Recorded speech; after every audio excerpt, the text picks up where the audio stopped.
The murder of Stephen Lawrence has dominated the headlines in London for nearly 2 decades. As we've been hearing, today judges cleared the way for 2 men to stand trial for his killing after substantial new evidence came to light. Our special correspondent Kurt Barling assesses the impact the case has had on the capital. 18 years ago, 18-year-old Stephen Lawrence, like thousands of students today, was preparing for his A-levels.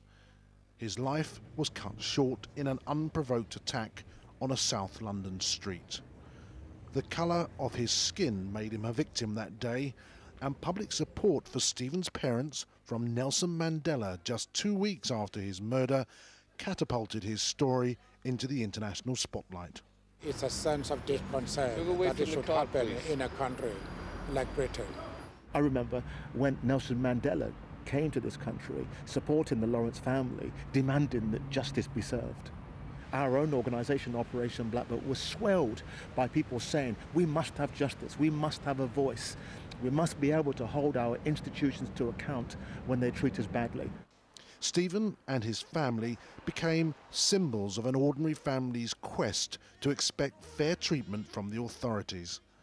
The Macpherson inquiry investigated claims that bad practices within the police in particular had compromised justice.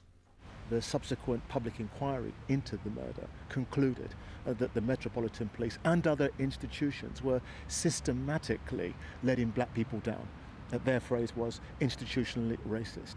And as a direct result of that our legislation was changed for the Amendment Act in race relations, and every institution had to change.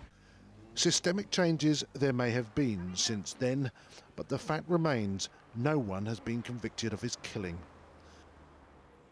And Kurt is here. Just clarify for us, why is this back at court? Bottom line, fresh evidence that needs to be heard by a new jury. And clearly this case has had a huge impact on the capital. A huge impact on the capital and beyond. Last week I chaired a consultation exercise at City Hall where the Metropolitan Police and others were asking young people what they thought about stop and account. Stop and account and stop and search have been right at the heart of trying to build trust between not just black people and black communities and the police, but young people in the police. That all stemmed from the Macpherson inquiry. The police and the way in which community relations have had to be rebuilt in the aftermath of Stephen's murder has been right at the heart of creating a modern city happy with its diversity. What I will say is this, is that fundamentally though, when you strip everything away that's happened in the last 18 years, it's a story about one family's quest to find out who killed their son. Kurt, thank you.